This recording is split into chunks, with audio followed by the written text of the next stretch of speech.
स्वागत है आप सभी का और आप देख रहे हैं शहीद पूर्वांचल न्यूज। मैं हूँ आपके साथ अजीत शर्मा। आइए शुरुआत करते हैं आज के समाचार से। कुशीनगर जिला के फाजिलनगर विधानसभा के नवनिर्वाचित विधायक सुरेंद्र कुशवाहा जी एक प्रमुख नेता के रूप में उभरे हुए हैं, एक दिग्गज नेता के रूप में उभरे हुए हैं। इनकी ख्याति जनता के बीच बहुत छाई हुई है।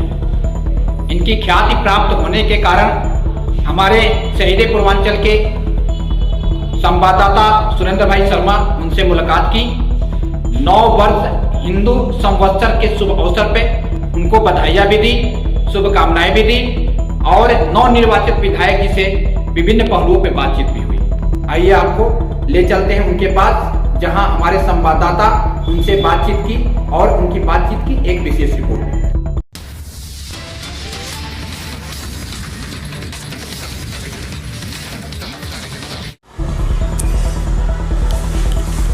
माननीय विधायक जी, सबसे पहले तो मैं आपको बधाई दूंगा 9 वर्ष के शुभ अवसर पे, और इसके साथ ही मैं आपसे कुछ जानना चाहूँगा।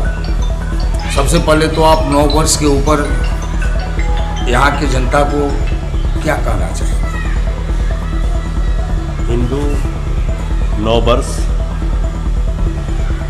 के उपलक्ष्य में मैं अपने क्षेत्र फाजिलनगर की सम्मानित देवतुल्य जनता को बहुत बहुत शुभकामनाएं देता हूं।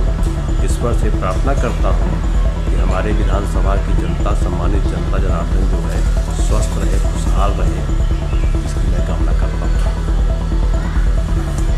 और मैं यह भी कहना चाहूँगा, यह जो हिंदू 9 वर्ष है, इसको हर आदमी को समझना चाहिए, जानना चाहिए, क्योंकि हम भारतवासी की एक संस्कृति है और वह संस्कृति निश्चित रूप से हमारे देश के विकास में सहायक है, सहयोगी है। और यह सांस्कृतिक विरासत जो है, किसी भी समाज का, किसी भी धर्म का एक धरोहर होता है, जिससे उस देश की, उस समाज की पहचान बनती है। और हमारी संस्कृति, हमारी पहचान जो है, यह एक हिंदू वाली है। इसकी रक्षा हम सबको करनी चाहिए और संस्कृति को अपना करके उसकी रक्षा भी करना हमारा धर्म है। उसके बाद मैं दूसरा जानना चाहूँगा, फाजिलनगर की जनता का आपके ऊपर बड़ा भरोसा किया है। आप उनके लिए ऐसा क्या कर रहे हैं जो हर आदमी को सपोर्ट मिले? अभी तो हमारी सरकार ने 100 दिन का टारगेट दिया है सभी मंत्रियों को। इस 100 दिन में करके दिखाना है। तो सरकार की जो नीतियाँ हैं, उसके तहत हमको देखना है कि हमारी विधानसभा में कौन से विकास कार्य हो सकते हैं 100 दिन के अंदर। सबसे पहले तो हम लोगों का टारगेट को पूरा करना है, उस पर निगाह हम लोगों की है। जनता का भरपूर सहयोग मिला है, आशीर्वाद मिला है। तो मेरी जिम्मेदारी बढ़ी हुई है। संगठन तय करता है कि किसकी क्या उपयोगिता है, और उपयोगिता के हिसाब से ही पार्टी हर विधायक से, हर कार्यकर्ता से, हर मंत्री से काम लेती है। अब मेरी भूमिका किस रूप में है पार्टी में, यह पार्टी को तय करना है। और जिस किसी भी भूमिका में हमें पार्टी रखती है, उस भूमिका को मैं पूरी ईमानदारी से, निष्ठा से निभाऊंगा। नहीं, तमाम पोर्टल पर और तमाम कुछ समर्थक लोग ये कह रहे थे कि सुरेंद्र कुशवाहा को हो सकता है कि मंत्रिमंडल में शामिल किया जाए। तो इसलिए मैंने जानना चाहा आपसे। कार्यकर्ताओं के मन में बहुत सारे भाव आते हैं, मैं उसका सम्मान करता हूँ, बहुत बहुत सम्मान करता हूँ। लेकिन यह सब पार्टी का निर्णय है, इसमें किसी को हस्तक्षेप करने का अधिकार नहीं है, न मेरा है, न हमारे कार्यकर्ताओं को है। भाजपा एक अनुशासित पार्टी है, हम अपनी बात रख सकते हैं फोरम पे, उचित फोरम पे, लेकिन निर्णय लेना पार्टी के हाथ में, संगठन के हाथ में। अच्छा सर, पूर्व विधायक जी बड़े बेदाग और बड़ा संत आदमी हैं, लोगों की आस्थाएं उनके साथ बड़ा जुड़ा है, क्या उस पर आप खरा उतरेंगे?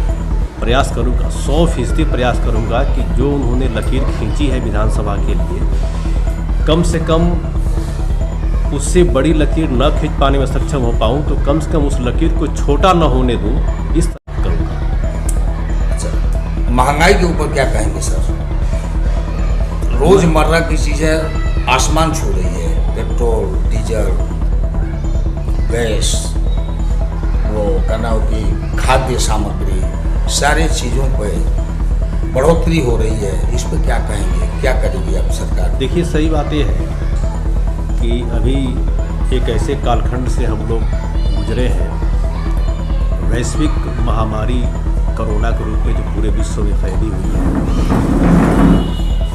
इसके नाते हमें लगता है कि कुछ महंगाई की समस्या आई है और एक वर्तमान समय में एक समस्या और उत्पन्न हो गई है विश्व के सामने।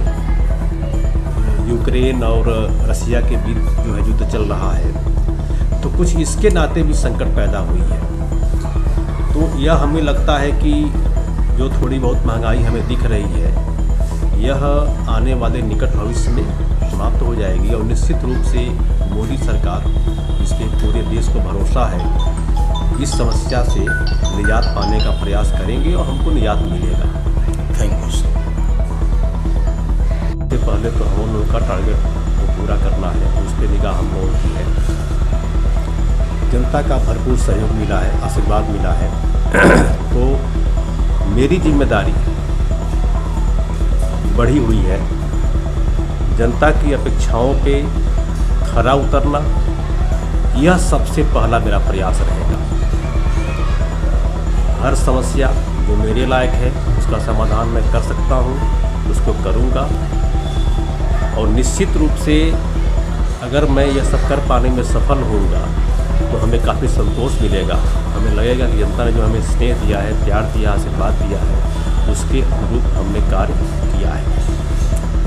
अच्छा सर, एक चीज़ और मैं जानना चाहूँगा कि जनता दरबार लगना चालू हो गया है आपके यहाँ, ऐसा मुझे लगा है, लेकिन दूर दराज के जो लोग हैं उनके लिए क्या व्यवस्था है?